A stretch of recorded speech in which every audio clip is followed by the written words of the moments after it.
اس بیماری میں کوئی بچتا نہیں ہے. میں چاہتا ہوں کہ آخری وقت میں کم سے کم آپ لا الہ الا اللہ پڑھ لیں. اے چچا جان، میری دعوت کو آپ قبول کر لیجئے. لا الہ الا اللہ پڑھ کے ایک اللہ کی وحدانیت کا، اس کی توحید کا اقرار کر لیجئے. نہیں بھتیجے، کیا کہیں گے لوگ اگر میں لا الہ الا اللہ پڑھ لوں تو زمانہ کیا کہے گا؟ ابو طالب آخری وقت بھتیجے سے ڈر گئے اور ڈر کے کلمہ پڑھ لیا. بھتیجے نے ڈرایا جہنم سے اور وہ ڈر گئے. نہیں نہیں نہیں نہیں، اللہ کے نبی نے اب جو جملہ کہا اس کو سنو. قول یا امی لا الہ الا اللہ فی اذنی. اے چچا جان، سب کے سامنے نہیں پڑھنا چاہتے مت پڑھیے، میرے کان میں کہہ دیجئے، میرے کان میں پڑھ لیجئے. بس صرف مجھے کان میں اتنا کہہ دو لا الہ الا اللہ، میرے کان میں پڑھ دیجئے، میں گواہ بن جاؤں گا اور قیامت کے دن اللہ سے کہہ دوں گا اے اللہ میرے چچا نے میرے کان میں لا الہ الا اللہ پڑھا، تیری توحید کی گواہی دی. قسم ہے مجھے اپنے رب کے عزت و جلال کی، قسم ہے اس ذات کی جس کے قبضے میں محمد کی جان ہے، میں اللہ سے گواہی دے کر آپ کو بخشوا لوں گا، آپ کو جنت میں پہنچوا دوں گا. اللہ میری گواہی مانے گا، اور پھر اللہ تو خود سمیع علیم ہے، وہ سننے اور جاننے والا ہے. میں اللہ سے سفارش کرواؤں گا آپ کی، آپ میرے کان میں کلمہ پڑھ دیجئے. ابو طالب نے کہا بھتیجے میں تیرے کان میں بھی کلمہ نہیں پڑھ سکتا، اس لیے کہ میں نہیں چاہتا کہ میرے مرنے کے بعد لوگ یہ کہیں کہ ابو طالب آخری وقت میں اپنے باپ دادا کا دین چھوڑ کر چلا گیا، اپنے باپ دادا کے دین کو چھوڑ دیا. نہیں، اپنے باپ دادا کے دین پہ نہیں مرا. اے محمد، تیری دعوت برحق ہے، میں مانتا ہوں کہ تو سچا ہے، تو نے کبھی زندگی میں جھوٹ نہیں بولا، لیکن میں اپنے باپ اور دادا کے دین پر ہی مرنا چاہتا ہوں. اور آخر کار ابو طالب بغیر کلمہ پڑھے ہوئے اس دنیا سے رخصت ہو گئے، نہیں پڑھا کلمہ. اپنے چچا کے انتقال کے بعد محمد رسول اللہ کے آنکھوں میں آنسو آ گئے، اس بات پر نہیں کہ میرے چچا جو ہے مر گئے، آنسو اس بات پر آئے کہ میرے چچا بغیر کلمہ پڑھے ہوئے اس دنیا سے چلے گئے، لا الہ الا اللہ کا اقرار نہیں کیا، جہنم کے مستحق ہو گئے. پھر بھی ایک امید لگا کر اٹھے اور دعا کی اے اللہ میرے چچا نے زندگی بھر میری حفاظت کی، دشمنوں سے بچایا، میری خدمت کی، مجھے پال پوس کر بڑا کیا. اے اللہ اس احسان کے بدلے میں تو میرے چچا کو بخش دے، اے اللہ میرے چچا کی مغفرت فرما دے. زبان سے یہ جملہ نکلا، آسمان سے جبرائیل آ گئے یہ آیت لے کر. کسی مومن کے لیے یہ جائز نہیں ہے کہ وہ کسی کافر کے لیے دعائے مغفرت کرے، کسی کافر کے لیے جنت میں جانے کی، بخشش کی اور مغفرت کی دعا کرے.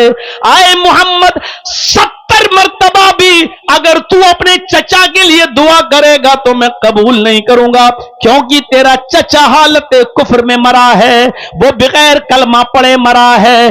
تیرا چچا جہنمی ہے، وہ جہنم میں جائے گا. یہاں ہم تیری بھی دعا قبول نہیں کریں گے اور تیرے چچا کو نہیں بخشیں گے. تیرا چچا ابو طالب جہنمی ہے، جہنم میں رہے گا. نبی اکرم کے آنکھوں میں آنسو. ہاں پھر اللہ نے اتنا ضرور یقین دلایا، اے محمد ابن عبداللہ، اے میرے محبوب، اے میرے حبیب، تیرا چچا جائے گا تو جہنم میں، لیکن تیری دعا کے نتیجے میں، تیرے دعا کے ثمرات میں ہم اتنا ضرور کریں گے تیرے چچا کے ساتھ کہ ہم ان کو جہنم میں سب سے ہلکا عذاب دیں گے، کیونکہ اس نے زندگی بھر تیری سیوا کی، زندگی بھر تمہاری خدمت کی، زندگی بھر تمہارا ساتھ دیا. اس کا انعام اتنا ضرور کر دے دیں گے کہ ہم جہنم میں سب سے ہلکا عذاب دیں گے. اب جہنم کا سب سے ہلکا عذاب بھی تو بڑا خطرناک ہے. اِنَّ أَهْوَنَ أَهْلِ النَّارِ عَذَابًا يَوْمَ الْقِيَامَةِ لَرَجُلٌ يُوزَعُ فِي أَخْمَصِ قَدَمَيْهِ جَمْرَتَانِ. جہنم کا سب سے ہلکا عذاب یہ ہے کہ انسان کے دونوں پیروں کے تلووں کے نیچے آگ کی 2 چنگاری رکھ دی جائے گی. چولہے سے کبھی لکڑی ڈالتے چنگاری اٹھتی ہے نا، چنگاری ہلکی سی اٹھی اور پھوٹ گئی. جہنم کے 2 چنگاریاں ہم دونوں تلووں کے نیچے رکھ دیں گے، یہ سب سے ہلکا عذاب ہوگا. اور ان دونوں چنگاریوں کا حال یہ ہوگا یغلی منہما دماغہ، ان دونوں چنگاریوں کی وجہ سے اس کا دماغ ہانڈی کی طرح کھول رہا ہوگا. جیسے کوئی چیز پکائیے، آپ پانی کو ابالیے اور گیس سلنڈر پر رکھ دیجئے اور 15 منٹ کے بعد دیکھیے پانی کیسے ابلتا ہے. یہ دو چنگاریاں پیروں کے تلوے کے نیچے رکھی جائیں گی اور ان چنگاریوں سے دماغ ہانڈی کی طرح کھول رہا ہوگا، ابل رہا ہوگا جیسے ہانڈی میں پانی ابلتا ہے. یغلی منہما دماغہ، اس کا دماغ کھول رہا ہوگا، ابل رہا ہوگا. میرے بھائیوں یہ سب سے ہلکا عذاب ہوگا. فرمایا کہ آئے محمد ہم تیرے چچا کو سب سے ہلکا عذاب دیں گے، لیکن دیں گے اور جہنم میں ڈالیں گے، اور کبھی زندگی کے اندر وہ جہنم سے نکلے گا نہیں، کیونکہ وہ جہنم کافروں کے لیے ہمیشہ کے لیے بنائی گئی ہے، کبھی نہیں نکلے گا. وَمَأْوَاهُ النَّارُ، ہمیشہ جہنم میں رہے گا، کبھی نہیں نکلے گا. عذاب ہلکا کر دیں گے لیکن جہنم سے نہیں. پورے واقعے کو بیان کرنے کا مقصد کیا ہے؟ کلمہ پڑھا تو ایک وقت کی نماز بھی نہیں پڑھی وہ جنت میں چلا گیا، اور جس نے پوری زندگی نبی کی خدمت کی، پوری زندگی نبی کی سیوا کی، پوری زندگی نبی کو چاہا، پوری زندگی نبی کو دشمنوں سے بچایا، لیکن بغیر کلمے کے وہ اس دنیا سے چلا گیا، تو کہاں گیا؟ جہنم میں گیا. میرے پیارے ساتھیوں، افضلها قول لا الہ الا اللہ، افضل کلمہ، افضل چیز کیا ہے؟ لا الہ الا اللہ. یہ ایمان کا اعلیٰ درجہ. اور لا الہ الا اللہ کا معنی یہ ہے کہ جب پڑھ لیا تو یہ مانا جائے کہ وہی ہے عبادت کے لائق، وہی ہے سجدے کے لائق، وہی ہے دعاؤں کو سننے کے لائق، وہی ہے ہماری حاجات اور ہماری ضروریات کو پورا کرنے کے لائق، اس کے علاوہ کوئی نہیں. مثالیں مت دو، چھت پہ چڑھنا ہو تو سیڑھی کی ضرورت پڑتی ہے. معاف کیجئے گا، ہمیں اور آپ کو سیڑھی کی ضرورت پڑتی ہے. معاف کیجئے گا، وہاں جو لوگ بیٹھے ہیں ان کو سنانے کے لیے ہمیں مائک کی ضرورت پڑتی ہے، لیکن اللہ تک اپنی آواز کو پہنچانے کے لیے ہمیں مائک کی ضرورت نہیں ہے، کیونکہ اللہ رب العالمین ہماری بات کو بغیر مائک کے بھی سننے پر قادر ہے. اگر اللہ کو سنانے کے لیے ہم وسیلہ استعمال کریں تو پھر اللہ کی قدرت کیا رہ گئی؟ اللہ اگر بغیر وسیلے کے نہیں سن پا رہا ہے تو پھر قدرت کیا رہ گئی اللہ کی؟ ارے ایک بار حضرت اوس ابن صامت نے خولہ بنت ثعلبہ اپنی بیوی سے زہار کر لیا تھا. زہار جانتے ہیں؟ غصے میں آ کر اپنی بیوی سے کہہ دیا انت علیہ کظہر امی، تو مجھ پر میری ماں کی طرح حرام ہو چکی ہے، تو مجھ پر میرے ماں کی پیٹھ کی طرح حرام، جس طرح میری ماں مجھ پر حرام ہے اسی طرح تو بھی حرام. چل ہٹ، آج کے بعد ہم تیرا چہرہ نہیں دیکھیں گے. اور تھوڑی دیر کے بعد غصہ ٹھنڈا ہو گیا تو کہتے ہیں کہ خولہ یہ مجھ سے کیا ہو گیا، یہ تو بہت بڑی غلطی ہو گئی، اوہو یہ کیا ہو. لیکن عرب کے اندر یہ بھی طلاق کی ایک شکل مانی جاتی تھی. اب تم نے اپنی بیوی کو یہ تو نہیں کہا کہ میں نے طلاق دی، لیکن یہ کہہ دیا کہ مجھ پر میری ماں کی طرح حرام، تو اس کا مطلب یہ ہوا کہ اب تم اپنی ماں سے نہیں مل سکتے تھے. یہ عرب کے اندر یہ دستور تھا. اللہ کے نبی صلی اللہ علیہ وسلم کے پاس بھی کوئی احکام نازل نہیں ہوئے تھے کہ آپ اس کا کوئی راستہ نکالتے. اس لیے اوس ابن صامت نے اپنی بیوی خولہ بنت ثعلبہ کو محمد رسول اللہ کے پاس بھیجا، جاؤ اور نبی اکرم صلی اللہ علیہ وسلم سے کہنا ہمارے اور تمہارے درمیان کوئی راستہ نکال دو. خولہ بنت ثعلبہ مدینے میں مسجد نبی کے سے لگے ہوئے حضرت عائشہ کی حجرے کو دستک دیتی ہے. حضرت عائشہ نے دروازہ کھولا، خولہ نے سلام کیا، عائشہ نے جواب دیا وعلیکم السلام. خولہ نے کہا کہ میں اللہ کے رسول سے ملنے کے لیے آئی ہوں. حضرت عائشہ نے اجازت دی اور وہ نبی اکرم سے باتیں کرنے لگیں. خولہ بنت ثعلبہ اپنا واقعہ بیان کر رہی ہیں، اے اللہ کے نبی میرے شوہر نے مجھے اپنی اوپر اپنے ماں کی طرح حرام کر لیا ہے، میرے لیے کوئی راستہ بتاؤ، کوئی راستہ نکالو. اللہ کے نبی کہتے ہیں خولہ میرے پاس کوئی راستہ نہیں ہے، تم اپنے شوہر کے لیے حرام ہو چکی ہو، تم ان سے دور رہو. کہا اللہ کے نبی اگر آپ راستہ نہیں نکالیں گے تو کون نکالے گا؟ فرمایا